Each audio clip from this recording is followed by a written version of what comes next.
Halo anak-anak semua, kembali lagi dalam channel Bimbel Online. Bagaimana kabar kalian semua? Semoga dimanapun kalian berada akan selalu sehat, tetap ceria, dan tentunya tambah semangat lagi belajarnya.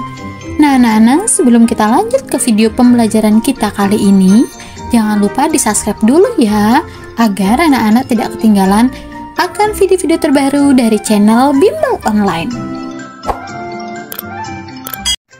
Anak-anak semua, di video pembelajaran kita kali ini, kita akan sama-sama membahas dan mempelajari mata pelajaran Ilmu Pengetahuan Alam dan Sosial atau IPAS untuk kelas 5 kurikulum Merdeka, yaitu di bab 5 di bagian topik B, mengapa kita perlu makan. Nah anak-anak, ini ada di halaman 145 sampai 148 di buku kalian. Nah sekarang apakah anak-anak sudah siap? Kalau sudah siap, yuk kita langsung saja mulai pembahasannya. Perhatikan baik-baik ya anak-anak. Yuk kita langsung saja mulai ya anak-anak. Mengapa kita perlu makan? Anak-anak semua, tahukah kalian, mobil memerlukan bensin untuk berjalan. Tubuh kita juga memerlukan makanan untuk bekerja dengan baik. Gizi dalam makanan menyediakan energi dan materi pembangun untuk pertumbuhan serta perbaikan tubuh. Sejak lahir hingga akhir masa remaja nanti, kita terus bertumbuh dan tentu membutuhkan berbagai jenis gizi. Gizi dalam makanan mempunyai peran berbeda dalam proses pertumbuhan anak-anak. Nah, jika mobil diisi dengan bahan bakar yang salah, maka mobil tidak akan berjalan dan atau bahkan rusak. Tubuh kita pun demikian. Kita juga harus memasukkan makanan yang sesuai ke dalam tubuh kita. Pola makanan yang sehat memerlukan menu seimbang, yaitu buah-buahan, lauk pauk, sayur mayur, dan karbohidrat. Mengkonsumsi satu jenis makanan saja tentu tidak cukup memenuhi kebutuhan gizi untuk tubuh kita. Mengkonsumsi terlalu banyak makanan manis dan berlemak juga dapat menyebabkan tubuh kelebihan berat badan dan rentan terhadap berbagai penyakit. Anak-anak semua, ada 7 jenis zat-zat utama atau nutrisi dalam makanan yang diperlukan tubuh. Tubuh kita membutuhkan nutrisi tersebut dalam jumlah yang seimbang. Berikut ini zat-zat utama tersebut. Yang pertama, ada karbohidrat. Karbohidrat ini biasanya ada di nasi, ada di jagung ya anak-anak, ada di kentang. Kemudian protein, lemak. Protein ini ada di hewannya, ayam biasanya. Kemudian ada telur. Kemudian anak-anak air. Kemudian ada vitamin dan tentunya ada serat-serat. Ini biasanya ada di sayuran anak-anak ya. Nah, inilah contoh menu makanan bergizi. Di sini menunya ada nasi, kemudian ayam ini protein, ada telur ya anak-anak ya. Yuk kita bahas satu persatu zatnya ya. Dari yang pertama yaitu protein. Kak, apa sih protein itu? Protein merupakan zat yang dibutuhkan untuk pertumbuhan dan perbaikan dalam jumlah besar bagi tubuh. Contohnya, ikan, daging, keju, kacang tanah, dan polong-polongan merupakan makanan yang mengandung protein. Yang kedua, karbohidrat. Nah, karbohidrat ini merupakan nutrisi utama yang dibutuhkan bersama protein dan lemak. Karbohidrat akan diolah menjadi zat gula yang dibutuhkan tubuh untuk menghasilkan energi secara cepat anak-anak. Nah, karbohidrat bisa didapatkan dari kentang, jagung, umbi-umbian, sagu, tepung-tepungan, dan padi. Lanjut ke zat yang ketiga yaitu ada lemak anak-anak. Nah, lemak di sini sangat penting untuk kesehatan tubuh. Lemak membantu penyerapan vitamin, melindungi organ-organ penting di dalam tubuh, dan membantu tubuh agar tetap hangat. Lemak bisa didapatkan dari santan, kacang-kacangan, daging sapi, daging kambing, daging ayam, ikan, susu, semua makanan yang digoreng dan sebagainya. Kemudian ada zat yaitu vitamin anak-anak. Nah, vitamin ini dalam vitamin ini membantu tubuh melawan kuman penyakit dan diperlukan untuk menunjang kinerja tubuh. Pada umumnya, vitamin berasal dari buah-buahan dan sayur-sayuran anak-anak. Nah, dalam sayur misalnya dalam tomat atau wortel ini merupakan contoh vitamin A. Zat yang kelima yaitu ada mineral.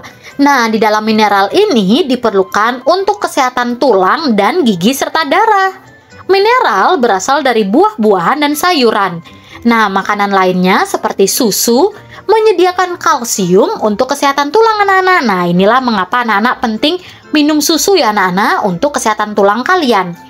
Serat penting untuk pencernaan karena dapat membantu menjaga kesehatan usus dan mempermudah proses buang air besar. Jika kurang serat, kita akan sulit buang air besar.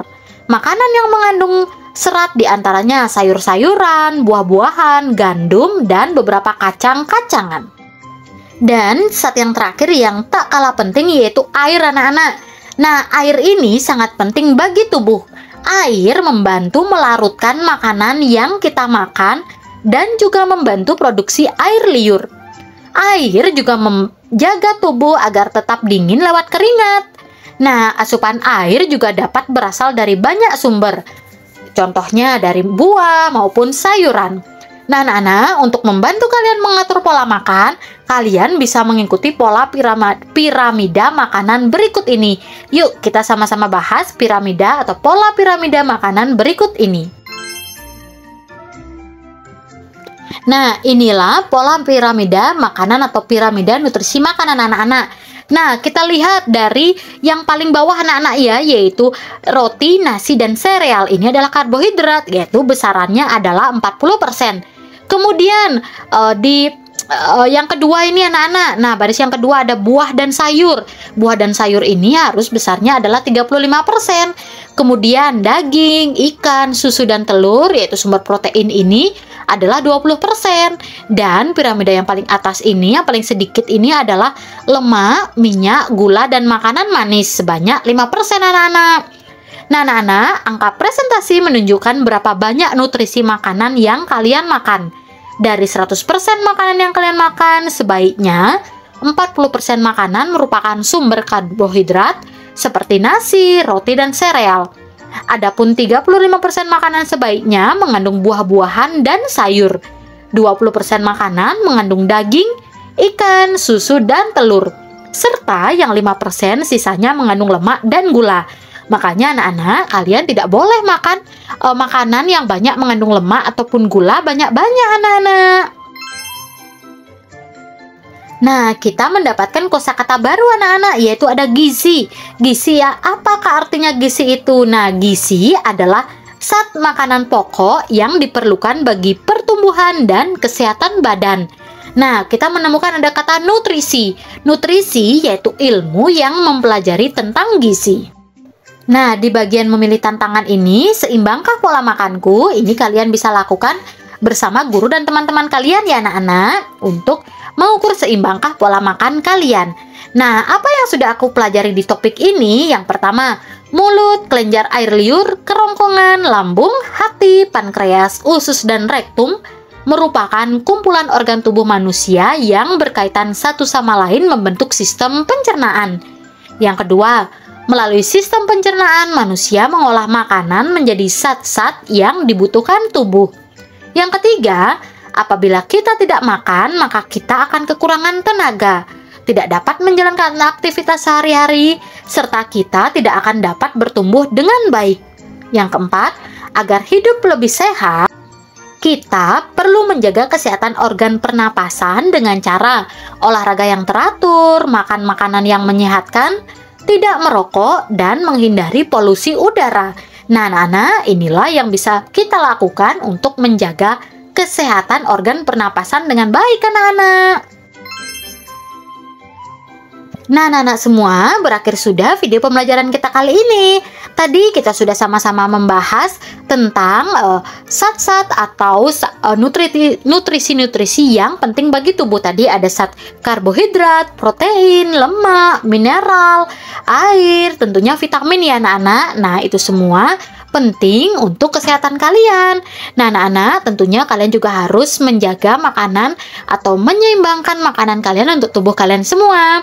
Nah, anak-anak, jika kalian masih kebingungan di materi ini, kalian bisa putar ulang kembali video ini sampai kalian betul-betul paham ya anak-anak. Kakak berharap dimanapun kalian berada, tetap semangat belajarnya, sehat selalu, dan tetap dukung atau support selalu channel Bimal Online. Thanks for watching, see you next time, bye-bye anak-anak hebat semuanya.